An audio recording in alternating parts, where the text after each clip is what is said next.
नमो लोये सौर्यन्तानं नमो लोये सौर्यदानं नमो लोये सौभागिर्यानं नमो लोये सौजयानं नमो लोये सौत्रिकावती सावनं ओंकारमिन्दु संयुक्त नित्यं जयन्ति योगिनः कामदमोक्षदं च ओंकाराय नमो नमः मङ्गलं भगवान् मङ्गलं गौतमोनि मङ्गलं कुन्कुण्डारि विजेन्द्रमोसुमङ्गलं नमः सुमरिसाराय स्वानुभूत्या चकास्ते स्वभावाय भवाय सर्वाः विभाव निदाता।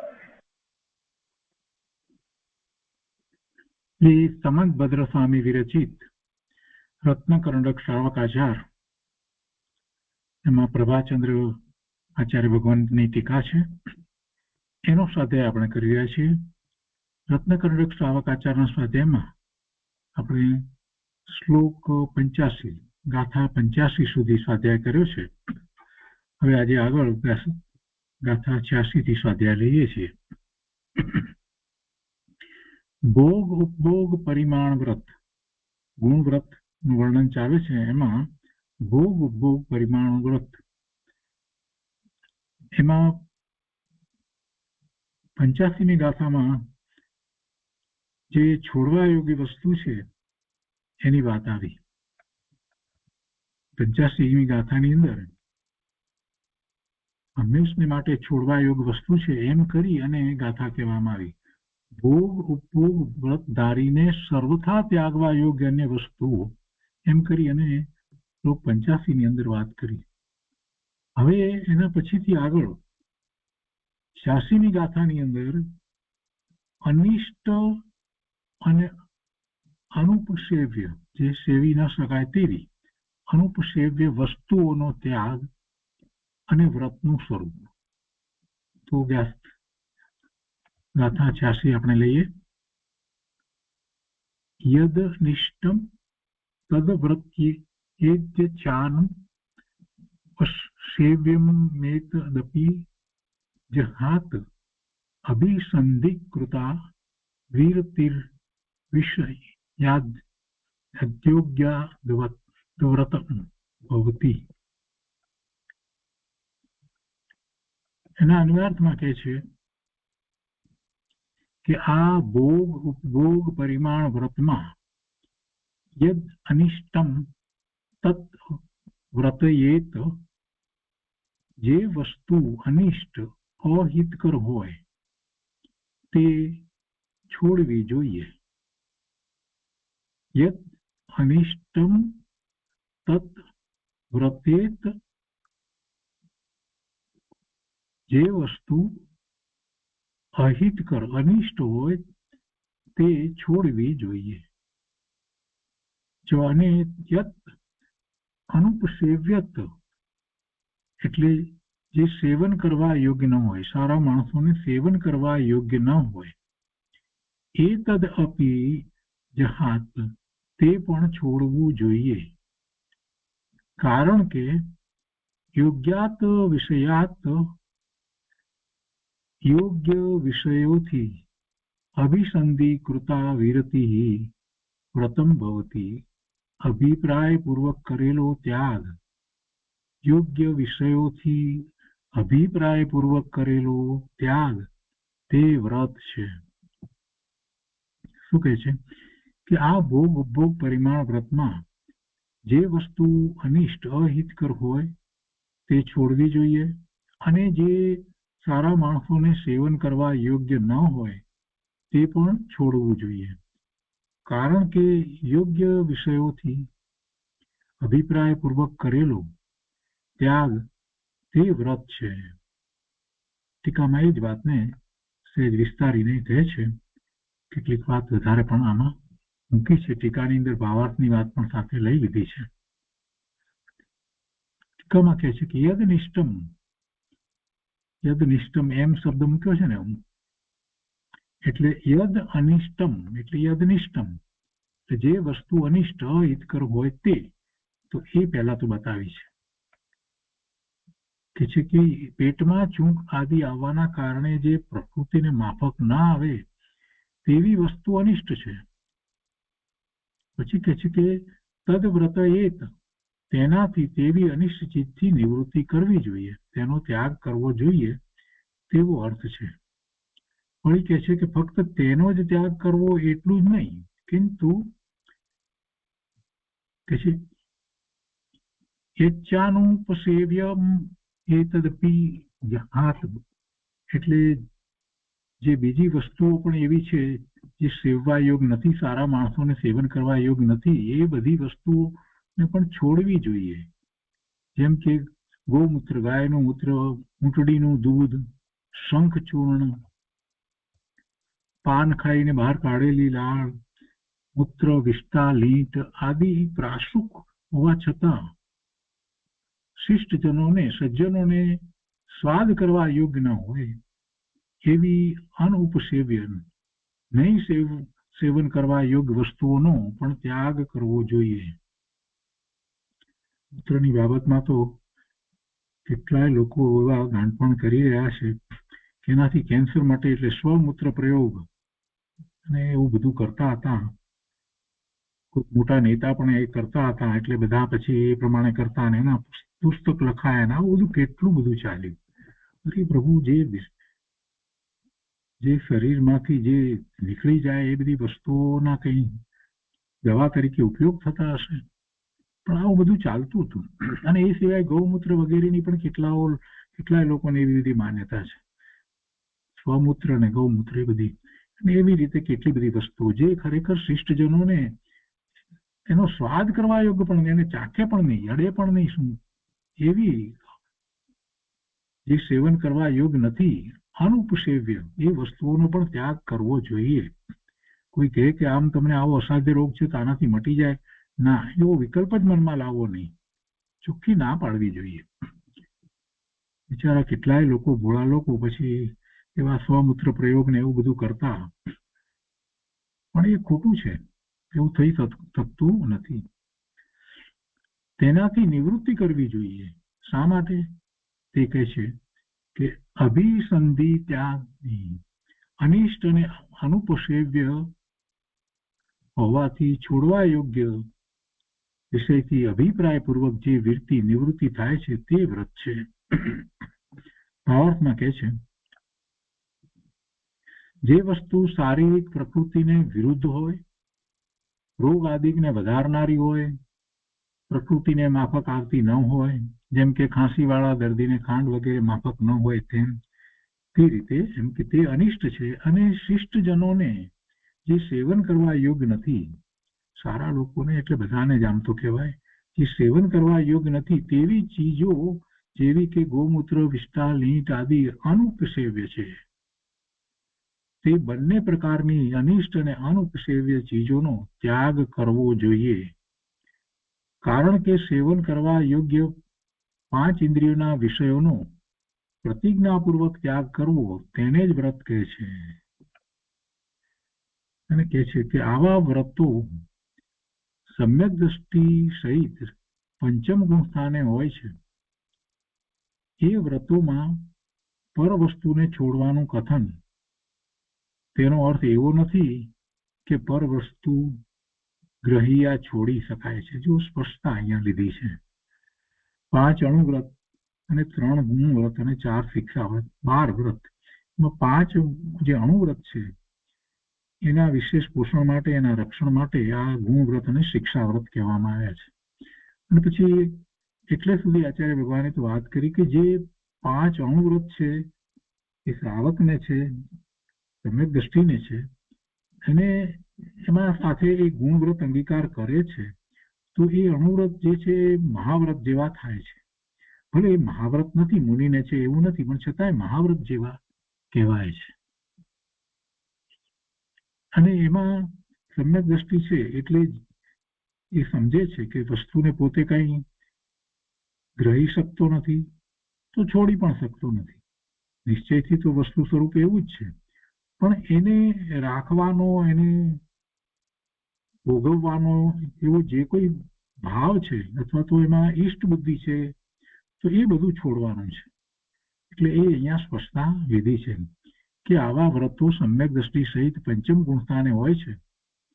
એ વ્રતોમાં પર વસ્તુને છોડવાનું કથન, તેનો અર્થ એવો નથી કે પર વસ્તુ ગ્રહી યા છોડી શકાય છે, પણ જ્ઞાનીને તે ભૂમિકામાં, એવી પાંચમા ગુણસ્થાનની ભૂમિકામાં અકસાય સ્વભાવના આલંબન અનુસાર એ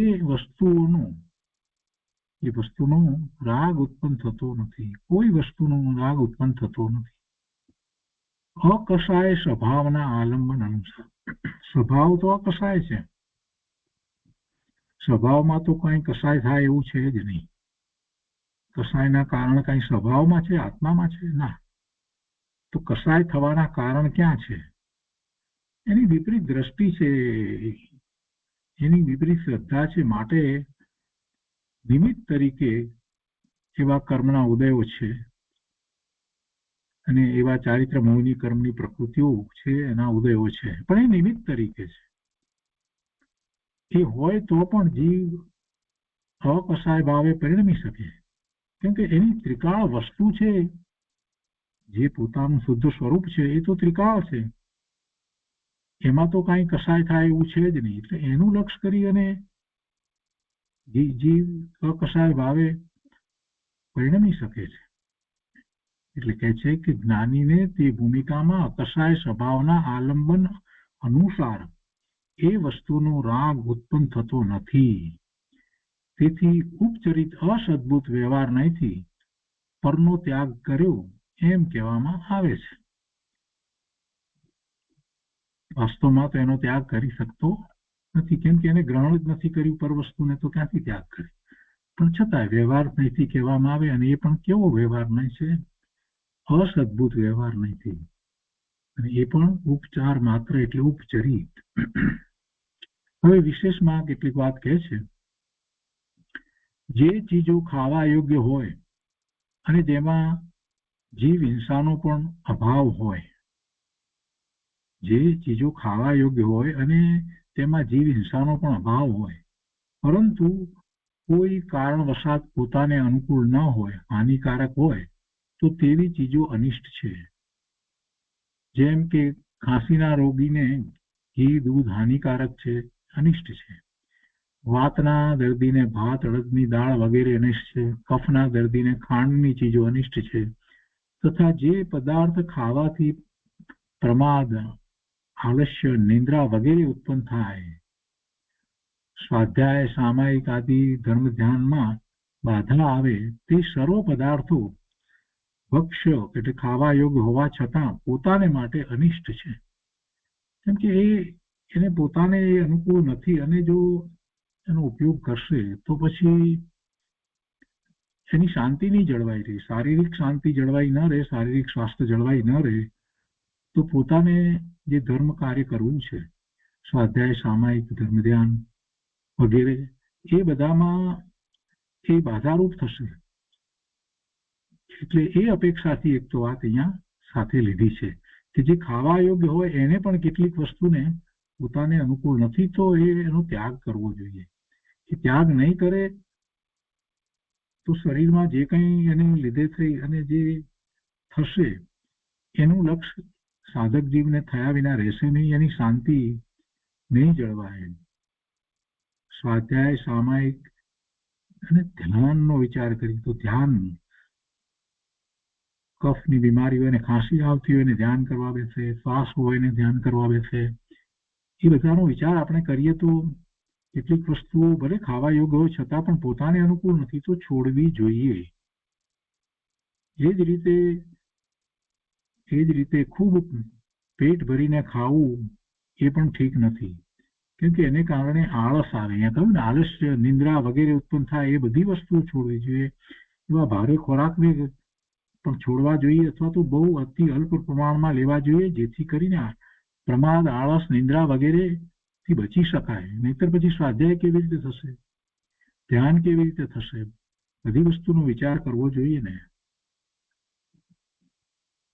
ખૂબ ભર પેટે બહુ ભારે ખોરાક લઈ અને પછી સ્વાધ્યાયમાં આવે એટલે ઝોકા ખાય, બીજું શું કરે? એ પ્રમાદ, આળસ, નિંદ્રા માટેનો પણ વિચાર કરવો જોઈએ. પોતાના જે ખાવાના અને હરવા ફરવાના જે રીતે કાર્યો થઈ રહ્યા છે એ બધા કાર્યોમાં એને એ સમજવાની જરૂર છે કે મુખ્ય તો પોતાને ધર્મ ધ્યાનની પ્રવૃત્તિ કરવાની છે, અને એમાં પછી આ રીતે ગમે તેમ વધારે પડતું હરવા ફરવાનું, ચાલવાનું, થાક લાગી જાય, એ જ રીતે વધારે ખાવું અથવા તો કાંઈક એવી વસ્તુ ખાઈ લેવી જેથી શારીરિક રીતે પણ કાંઈક તકલીફ થાય, તો એ બધાથી બચવું જોઈએ. એને એ સમજવાની ખૂબ જરૂર છે. એટલા માટે આ તો ચરણાનુયોગના ગ્રંથમાં સાધક જીવને કેવી રીતે પ્રવર્તન કરવું એની બધી વાત કરવામાં આવી છે. શાંતિથી એને આપણે સમજીએ તો આપણને ઘણી ઉપયોગી માહિતી એમાંથી પ્રાપ્ત થાય છે. અને અહીંયા તો ભોગ ઉપભોગ પરિમાણ વ્રતની વાત છે ને, તો એમાં બધાનું પરિમાણ કરવું જોઈએ. અહીંયા આગળ કહે છે કે જે ચીજો અનિષ્ટ ન હોય તથા ચિંતાજનક પણ ન હોય, પરંતુ અનંતકાય અને અભક્ષ હોવાથી ડુંગળી, લસણ આદિ ચીજોનો ખાવામાં ઉપયોગ કરવામાં આવતો નથી, તો તેવી ચીજો અનુપસેવ્ય છે, અર્થાત સેવન કરવા યોગ્ય નથી. એને પણ અહીંયા અનુપસેવ્ય નાખી, સેવન કરવા યોગ્ય નથી. અનંતકાય છે, એ અનંતકાયનું સેવન ન હોય. બીજાઓ કરે છે એટલે એ સેવવા યોગ છે એમ માની નહીં લેવાનું. બીજાઓ શું કરે છે એ પ્રમાણે નહીં, પણ મૂળ વાતને સમજીને એ છોડવાની છે. કેટલાક લોકો એમ કહે છે કે હાર્ટના રોગને માટે લસણ સારું, કે આ સારું, કે તે સારું, આવી બધી વાતો જે કરે છે એ પણ બરાબર નથી. એવું કઈ હોતું નથી. એ અનંતકાયનો તો ત્યાગ હોવો જ જોઈએ. કંદમૂળ વગેરે જે અનંતકાય છે એનો તો ત્યાગ હોવો જ જોઈએ. હવે કહે છે કે આ પ્રમાણે જે પદાર્થો ભક્ષ હોય, ખાવા યોગ્ય હોય અને જીવ હિંસાથી રહિત હોય, પરંતુ પોતાને માટે અનિષ્ટ હોય અને ઉચ્ચ કુલીનજનો માટે અનુપસેવ્ય હોય, તો વ્રતધારીએ તેવા પદાર્થોનો સર્વથા ત્યાગ કરવો, સર્વથા ત્યાગ કરવો. હવે આ જે શ્લોક 84, 85 અને આજે આપણે જે વાંચનમાં લીધો તે 86, એ ત્રણનો સારાંશ અહીંયા એક સાથે લીધો છે. વિશેષ છે ને, વિશેષની અંદર આ ત્રણ ગાથાનો સારાંશ લીધો છે, 84, 85 ને 86 નો. બહુ સરસ છે. સાધક જીવની માટે ખૂબ ઉપયોગી થાય એવી વાત છે. કે છે કે નીચેના 5 પ્રકારના પદાર્થોનો વ્રતીએ સર્વથા ત્યાગ કરવો જોઈએ. સર્વથા. પહેલું છે ત્રસ્ત જીવોનો ઘાત થાય તેવા પદાર્થ, માંસ, મધુ, દારૂ, માંસ, મધ, દારૂ અને 5 ઉદંબર ફળ આદિ એમાં ત્રસ્ત જીવોનો ઘાત થાય છે એટલે એનો ત્યાગ કરવો જોઈએ. બીજું, બહુ સ્થાવર જીવોનો ઘાત થાય તેવા પદાર્થો એટલે સાધારણ વનસ્પતિ. સાધારણ વનસ્પતિની અંદર નિગોદના જીવો એક ઝીણી કણીની અંદર અસંખ્ય હોય છે, એટલે એમાં અસંખ્ય શરીર ને એક શરીરમાં અસંખ્ય જીવ, એટલે સાધારણ વનસ્પતિ. કંદમૂળ આદિ, નીમ અને કેતકીના ફૂલ આદિ જે છે એ બધાનો ઘાત થાય છે. એમાં એ નિગોદના જીવો રહ્યા છે એનો ઘાત થાય છે, એટલે બહુ સ્થાવર જીવોનો ઘાત થાય તેવા પદાર્થો નો ત્યાગ કરવો જોઈએ. સાધારણ વનસ્પતિ, કંદમૂળ આદિ, નીમ અને કેતકીના ફૂલ આદિ. અને સાધારણ વનસ્પતિ અને પ્રત્યેક વનસ્પતિને કેવી રીતે ઓળખવી એની વાત અગાઉ આવી ગઈ. પાંદડાને નસ વગેરે જે ગાંઠ વગેરે હોય એ પ્રત્યેક વનસ્પતિ હોય, અને સાધારણ વનસ્પતિમાં એના પાન જે છે એમાં એ દેખાય નહીં આપણને, અને તોડીએ તો સરખા ભાગ થાય, તો એ દ્વારા ખ્યાલ આવી શકે. ત્રીજું, પ્રમાદને યા નશાને ઉત્પન્ન કરે તેવી ચીજો, દારૂ, અફીણ, ભાંગ, ગાંજો, તમાકુ વગેરે, LSD, ઘણા જ પદાર્થો છે એવા એ પ્રમાદને અથવા તો નશાને ઉત્પન્ન કરે, ભાન ભૂલાવે એવી ચીજોનો ત્યાગ કરવો. સર્વથા ત્યાગની વાત છે અહીં. વ્યક્તિએ સર્વથા ત્યાગ કરવો એને માટેની આ વાત ચાલી રહી છે ત્યારે. અને આગળ કહે છે ચોથું, પોતાને માફક ન આવે તેવી અનિષ્ટ ચીજો. પાંચમું, અનુપસેવ્ય ચીજો, શિષ્ટજનોમાં સેવન કરવા યોગ્ય ન હોય તેવી ચીજો, એ નકામી હલકી ચીજો પણ નહીં. આ ઉપરાંત નીચેની 22 અભક્ષ ચીજો જેમાં ઉપરોક્ત 5 પ્રકારની ચીજોનો પણ સમાવેશ થાય છે, તેનો પણ વ્રતીએ ત્યાગ કરવો જોઈએ. જો 22 વસ્તુઓ બીજી જે કહી છે એમાં ઉપરની પણ આવી જાય છે. એમાં કહે છે કે ઓલા, ગોરવડા, દેશી ભોજન, બહુ બીજા, રીંગણા, અથાણા, વડ, પીપળ, ઉમરણા, અંજીર, પાકર ફળ, અજાણ્યા ફળ તથા કંદમૂળ, માટી, વિષ, આમિષ, માસિંડા, મધુ, માખણ, મદિરાપાન, અતિ તુચ્છ ફળ, તુષાર, ચલિત રસ એ જીનમતમાં 22 અભક્ષ કયા છે. હવે એ બધાને એક એક પછી એક આપણે સમજીએ. પહેલું ઓલા, બરફ, જે વગર ગાળેલા પાણીનો જમાવવાથી થાય છે, તેમાં અસંખ્યાત 10 જીવોનો ઘાત થાય છે. બહારના બરફ જે હોય એની વાત લીધી છે. વગર ગાળેલા પાણીનો જમાવવાથી થાય છે, તેમાં અસંખ્ય 10 જીવોનો ઘાત થાય છે. ગોર વડા, દહીં વડા, અડદ કે મગની દાળના વડા દહીં કે છાશમાં નાખી ખાવાથી અસંખ્યાત 10 જીવોની ઉત્પત્તિ થાય છે, એટલે એનો પણ ઘાત થાય છે. ત્રીજું રાત્રિ ભોજન, તેમાં રાગની ઉત્કૃષ્ટતા અને અસંખ્યાત જીવોની હિંસા રહેલી છે. રાત્રિ ભોજન, અહીંયા નિશી ભોજન લખ્યું છે ને, નિશી એટલે રાત્રિ ભોજન. રાત્રિ ભોજન, તેમાં રાગની ઉત્કૃષ્ટતા, ઘણો રાગ અને અસંખ્યાત જીવોની હિંસા રહેલી છે. રાત્રિ બરાબર ન દેખાવાથી હિંસાના પાપ સિવાય આરોગ્યતાને પણ નુકસાન થાય છે. જો કેટલાક એમાં દલીલ કરે કે પહેલાના વખતમાં બધા પ્રકાશ ન હોય એટલે એવું થતું હતું, અથવા તો ક્લોઝ સિસ્ટમ ન હોય એટલે જીવડા વગેરે આવતા હતા. અત્યારે હવે એવું ક્યાં છે? પણ એમ વાત નથી. કૃપાળુદેવે બહુ સ્પષ્ટ વાત કરી છે કે રાત્રે સૂર્યાસ્ત પછીથી જે ભોજનની અંદર 10 જીવોની ઉત્પત્તિ થાય છે, એ જે ભોજન છે એવા જ રંગના 10 જીવોની ઉત્પત્તિ થાય છે. સૂર્યોદય હોય ત્યાં સુધી નથી હોતું, સૂર્યાસ્ત થયા પછી થોડુંક વધારે સમય જાય ત્યાર પછીથી. એટલા માટે એનો ત્યાગ કરવાનો છે. ભલે ને તમને પ્રકાશમાં બધું દેખાતું હોય, પણ એ જે ભોજન છે, જે જેવા રંગનું એવા જ રંગના અંદર ઝીણા 10 જીવો ઉત્પન્ન થાય છે. એટલા માટે રાત્રિ ભોજનનો ત્યાગ કરવામાં આવે છે. આરોગ્ય અપેક્ષાએ પણ રાત્રિ ભોજન ત્યાગ કરવો સાધકને માટે સારું છે. અહીંયા કેટલીક વાત પણ લીધી છે. ન દેખાવાથી હિંસાના પાપ સિવાય આરોગ્યતાને પણ નુકસાન થાય છે. માખી ખાવામાં આવે તો ઉલટી થાય, કીડી ખાવામાં, આ ન દેખાય એની અપેક્ષાથી વાત લીધી છે. અને કીડી ખાવામાં આવે તો પેશાબમાં બળતરા થાય, વાળ ખાવામાં આવે તો સ્વરભંગ થાય, જૂ ખાવામાં આવે તો જરોદર થાય, અને મકડી, કરોળીઓ ખાવામાં આવે તો ઘોર થાય વગેરે. આ રેસ્ટોરન્ટ વગેરેમાં જ્યાં જઈએ છીએ અને ત્યાં બહાર બેસીને ખાવાનું હોય છે, અને પાછો એમાં પ્રકાશ પણ ઓછો હોય છે, તો ત્યાં આ બધી વસ્તુ, કઈ પણ વસ્તુ શક્ય છે. ચોથું, બહુ બીજ, જેમાં બીજ બહુ હોય, જેમાં બીજોનું અલગ અલગ ઘટ ન હોય, જેમ કે અફીણના ડોડા, પપૈયા, જેમાં બહુ બી હોય છે તે વગેરે. રીંગણા, તે ઉન્માદ ઉત્પન્ન કરે છે અને રીંગણામાં ઘણા બીજ હોય છે.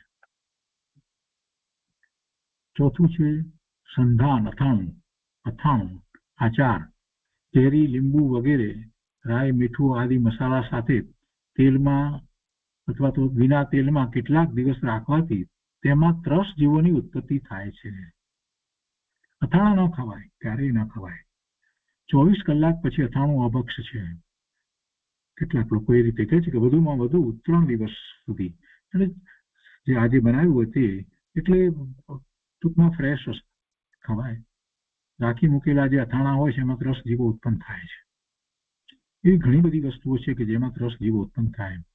પ્રિઝર્વેટિવની વાત અત્યારે લોકો બહુ કરતા થઈ ગયા છે કે પ્રિઝર્વેટિવ હોય એટલે ન થાય વગેરે, આ તેને કહીને વાત કરતા હોય છે. પણ એટલું એને ચટાકો છે એટલી બધી વાત કરે છે. પ્રિઝર્વેટિવ હોય તો પણ જીવો ઉત્પન્ન થાય, ન થાય એવું નથી. વધુ સમય જાય એટલે 10 જીવોની ઉત્પત્તિ થાય.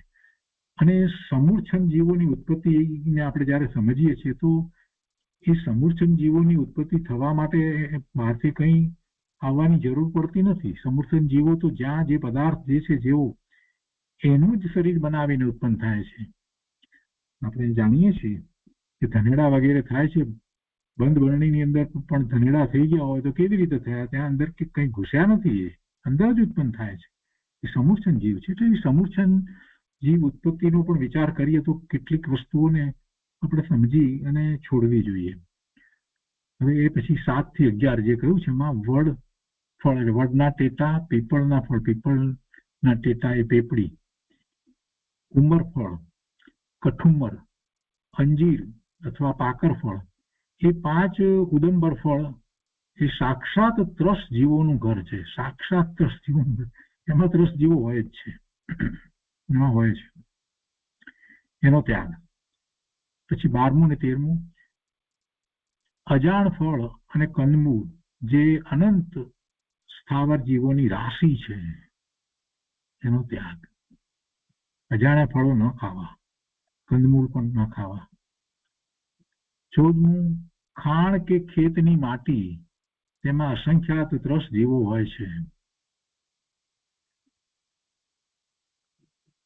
નેચરલ સોલ્ટ વગેરે કરીને કેટલાક લોકો એ બધું ખાય છે ને, તેમાં ત્રસ જીવો, અસંખ્યાત ત્રસ જીવો હોય છે. 15મું વિષ, 16મું માંસ, 17મું મધ, 18મું માખણ અને 19મું મદિરાપાન. આ બધામાં ત્રસ હિંસા થાય છે. માખણમાં એવું છે કે દહીં વલોવી, છાશ વલોવી અને છાશ વલોવી માખણ જે કાઢવામાં આવે છે એ 2 ઘડી સુધી ખાઈ શકાય, અને પછી વધારે સમય રહે એટલે એમાં ત્રસ જીવની ઉત્પત્તિ થાય છે. એટલે એટલા માટે જ માખણને 2 ઘડીથી વધારે સમય રાખવાનો પ્રસંગ આવે તો એનું ઘી બનાવી નાખવામાં આવે છે, એટલા માટે જ. એટલે તરતનું કાઢેલું તાજું જ માખણ હોય તો ખાઈ શકાય છે. બીજી પદ્ધતિ, ડેરીની પદ્ધતિમાં જે માખણ જે છે તે છાશમાંથી નથી કાઢવામાં આવતું, સીધું કાઢવામાં આવે છે. તો એને માટે એમાં પ્રિઝર્વેટિવ તરીકે જે મીઠું વગેરે નાખવામાં આવે છે, તો એના વિશે કાંઈ આપણને વિશેષ ખબર નથી. અને પણ જે ઘરે માખણ જે કાઢવામાં આવે, છાશમાંથી કાઢવામાં આવે, એને માટે તો વાત નિશ્ચિત છે કે એને 2 ઘડી સુધી વાંધો નથી, પણ પછીથી એનો ત્યાગ કરવો જોઈએ, અથવા તો એનું ઘી બનાવીને ખાઈ શકાય. 15મું વિષ, ઝેર, કોઈ પણ રીતે ઝેર નહીં, કોઈ પણ પ્રકારનું ઝેર નહીં. માંસ, મધ, માખણ અને મદિરાપાન, એ 15 થી 19 થયા. મદિરાપાનમાં પણ ત્રસ હિંસા પણ છે, અને બીજું છે કે ભાન ભૂલવાનું થાય છે. એનાથી જીવ ભાન ભૂલી જાય છે, એટલે તો મોટું પાપનું કારણ થાય છે. 20મું અતિ તુચ્છ ફળ, તે સ્વપ્રતિષ્ઠિત વનસ્પતિ છે. સ્વપ્રતિષ્ઠિત વનસ્પતિ એટલે એમાં બીજા જીવો રહ્યા હોય તે સ્વપ્રતિષ્ઠિત, એ આપણે પહેલા શીખી ગયા છીએ. અનંત જીવોની રાશિ છે એમાં. અતિ તુચ્છ ફળ, જે સ્વપ્રતિષ્ઠિત વનસ્પતિ છે, અનંત જીવોની રાશિ છે, એનો ત્યાગ હોવો જોઈએ. 21મું તુષાર, એટલે બરફ, જે અસંખ્ય ત્રસ જીવોની રાશિ છે.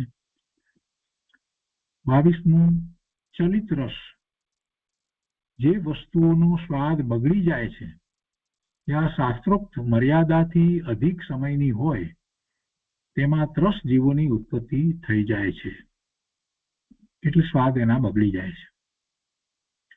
આ ચીજો ખાવાથી વિશેષ હિંસા થાય છે.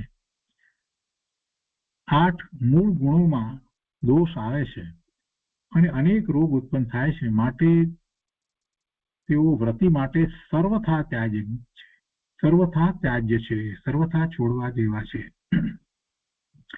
હવે અહીંયા નોંધમાં કહે છે કે અભક્ષ વસ્તુઓ સંબંધી વધુ હકીકત માટે જુઓ બાલબોધ જૈન ધર્મ ભાગ 4 પાઠ 6 એમાંથી વાંચી લેવું. હવે એ પછીથી ગાથા 87 છે, ભોગ ઉપભોગના ત્યાગના જે પ્રકાર છે, નિયમ અને યમ, એનું લક્ષણ અહીંયા શ્લોક 87માં કહ્યું છે. ભોગ ઉપભોગનો ત્યાગ, પણ એમાં ત્યાગમાં નિયમથી અને યમથી એટલે હંમેશના માટે, નિયમથી એટલે જે દિવસો નક્કી કરીને સમય મર્યાદાની રીતે. તો એની અહીંયા ગાથા છે, આપણે એ ગાથા લઈએ છીએ 87મી ગાથા. નિયમો યમશ્ચ વિહિતો વેધા ભોગોપભોગ સંહારાત નિયમ પરિમિત કાલો યા જીવમ યમો ધ્રિયતે. એના અર્થમાં કહે છે કે ભોગ ઉપભોગ સંહારે નિયમ ચયમ વેદા વિહિતો. ભોગ ઉપભોગના પરિમાણનો આશ્રય કરીને નિયમ અને યમ એવા બે પ્રકારે કહેવામાં આવ્યા છે. ભોગ ઉપભોગ પરિમાણનો આશ્રય કરીને નિયમ અને યમ એવા બે પ્રકારે કહેવામાં આવ્યા છે. તેમાં પરિમિત કાલો, નિયત કાળની મર્યાદા પૂર્વક કરેલો ત્યાગ તે નિયમ છે. અને જે ત્યાગ યાવત જીવન પર્યંત ક્રિયતે યમ ધારણ કરવામાં આવે છે, જે ત્યાગ જીવન પર્યંત ધારણ કરવામાં આવે છે તે યમ છે. ભોગના પરિમાણનો આશ્રય કરીને નિયમ અને યમ એવા બે પ્રકારે કહેવામાં આવ્યા છે. તો તેમાં નિયત કાળની મર્યાદા પૂર્વક કરેલો ત્યાગ તે નિયમ છે, અને જે ત્યાગ જીવન પર્યંત ધારણ કરવામાં આવે છે તે યમ છે. ટીકામાં કહે છે કે ભોગ ઉપભોગના પરિમાણની અપેક્ષાએ અર્થાત ભોગ અને ઉપભોગના પરિમાણનો આશ્રય કરીને બે પ્રકારો કહેવામાં આવ્યા છે. કયા? તો કે નિયમ અને યમ એવા બે. તેમાં નિયમ શું અને યમ શું તે કહે છે. ધારેલા નિયત કાળ સુધી ભોગ ઉપભોગનું પરિમાણ કરવામાં આવે છે તે નિયમ છે, અને જીવન પર્યંત ભોગ ઉપભોગનું પરિમાણ ધારણ કરવામાં આવે છે તે યમ છે. એટલે જે અગાઉ 86મી ગાથામાં જે વાત આવી, 85માં જે વાત આવી, એમાં હંમેશને માટે છોડવાની વાત કરી, સર્વથા ત્યાગની વાત કરી. એટલે એને માટે તો યમ, એમાં નિયમ ન હોય, એમાં યમ જ હોય. અહીંયા ભાવાર્થમાં કહે છે કે ભોગ ઉપભોગ પરિમાણ વ્રતમાં નિયમ અને યમ એમ બે પ્રકારના ત્યાગનું વિધાન કરવામાં આવ્યું છે. તે જે ત્યાગ ઘડી, કલાક આદિ નિયત સમયની મર્યાદાથી કરવામાં આવે છે તે નિયમ કહેવાય છે. એમાં એવું નથી કે એક દિવસનો આખો, એવું નહીં. અમુક કલાક માટે પણ કરી શકાય, કેટલીક વસ્તુ માટે એવી વાત હોય છે. એટલે કે છે કે ઘડી, કલાક એ નિયત સમયની મર્યાદાથી કરવામાં આવે છે તે નિયમ કહેવાય છે, અને જે ત્યાગ જીવન પર્યંત કરવામાં આવે છે તે યમ કહેવાય છે. કોઈને એમ થાય કે 2-4 કલાક માટે ત્યાગ કરીએ તો શું, એમાં એવા નિયમથી શું ફાયદો? પણ એમાં પણ ફાયદો છે. તમે જે બે કલાક માટે જે ત્યાગ કર્યો હોય એ જ વખતે એ પદાર્થ, ખાદ્ય પદાર્થ આવ્યો તો તમે નથી લેવાના, કેમ કે તમે ત્યાગ કર્યો છે. જો અને એમાં પોતાને કેટલો લાભ થાય છે એ સમજવાની વાત છે. એટલે એવા કેટલાક જે નિયમો જે છે, એક દિવસ માટેના નિયમો જે છે, એ પણ કાર્યકારી થાય છે. સાધક જીવે બધી તરફથી વિચાર કરવાનો છે. પોતાની વૃત્તિઓ, પોતાના ઇન્દ્રિયના વિષયોને બધી રીતે એને જીતવા માટેનો પ્રયત્ન કરવાનો છે. સાધક અવસ્થાની અંદર બધું જ ધ્યાન રાખવું પડે. એમ નહીં કે બસ ભગવાન આત્મા, બસ આપણે તો આત્મા કરીએ એટલે બધું થઈ જાય, એવી વાત નથી પ્રભુ.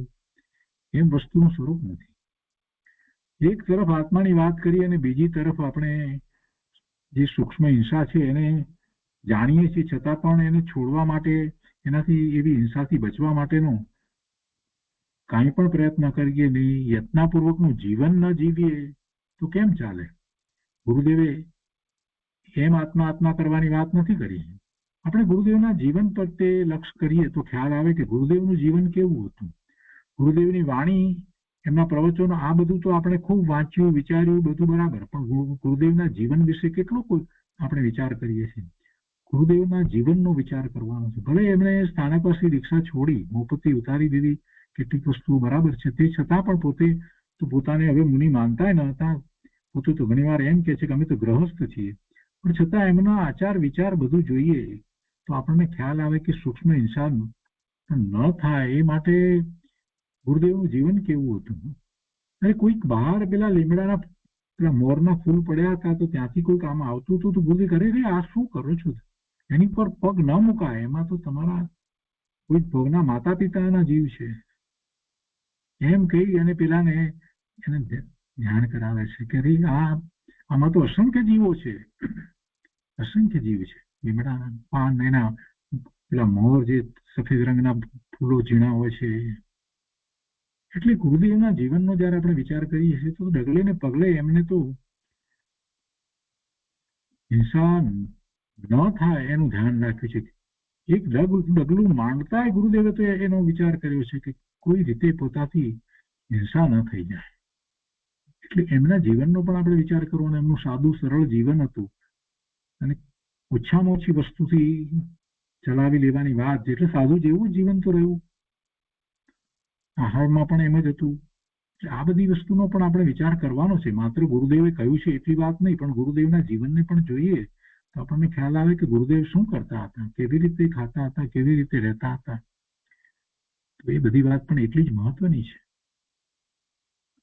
આજે કેટલાય લોકો બધી મોટી મોટી વાતમાં બહુ આ અપેક્ષાએ આમ છે ને તે અપેક્ષાએ તેમ છે ને એવી બધી મોટી વાત કરે એટલે પોતાને કંઈક આવડે છે ને પોતે મોટા શાસ્ત્રી થઈ ગયા છે કે પોતે મોટા પંડિત થઈ ગયા છે. બસ એવા માં રહે છે અને આચાર વિચારમાં કાંઈ ફેરફાર કર્યો નથી, કોઈ યમ નથી, કોઈ નિયમ નથી. આવું ઘણું જોવામાં આવે છે. ગુરુદેવે દ્રવ્યાનુયોગનો વિશેષ સ્વાધ્યાય એટલા માટે કરાયો કે જેથી કરી અને જીવોને આત્મા તરફનું લક્ષ થાય. પણ સાથે ચરણાનુયોગના શાસ્ત્રોનો પણ સ્વાધ્યાય કરાવ્યો જ છે, નથી કરાવ્યો એવું નહીં. અરે કુંદકુંદાચાર્ય ભગવાન જેવાએ રહેણસાર શાસ્ત્રની રચના શુક્રા કરી. આટલા બધા શાસ્ત્રોની રચના કરી, એમાં 84 શાસ્ત્રોમાં રહેણસારની પણ રચના કરી છે કે જે ચરણાનુયોગનું શાસ્ત્ર છે. આ બધી વાત એમાં એ રીતે પણ આવે છે. તો અહીંયા આગળ કહે છે કે વૃત્તિને ભક્ષ વસ્તુઓનો નિયમ રૂપ ત્યાગ હોય છે અને અભક્ષનો તો સવાલ જ નથી થતો. એટલે અભક્ષનો તો યમ રૂપ ત્યાગ હોય. ખાવા લાયક જે નથી, ખવાય જ નહીં એ વસ્તુનો તો હંમેશને માટે જીવન પર્યંત એટલે યમ રૂપ ત્યાગ હોય છે. અને જે ખાઈ શકાય એવા પદાર્થનો નિયમ રૂપ ત્યાગ હોય છે. અને એની વાત વધારે 88 અને 89મી ગાથાના ભાવાર્થમાં પણ આવશે. આપણે 88 અને 89મી ગાથા લઈએ ત્યારે એમાં એ વાત આવશે. તો આજનો સ્વાધ્યાય આપણે અહીંયા સુધી રાખીએ છીએ, 87 ગાથા સુધી રાખીએ છીએ. ભોગ ઉપભોગ પરિમાણ વ્રતમાં નિયમની વિધિ જે બતાવી છે એ આપણે બધા માટે ઉપયોગી છે અને આપણે એને વિસ્તારપૂર્વક સમજીશું. તો ગાથા 87 સુધી આજનો સ્વાધ્યાય રાખીએ છીએ.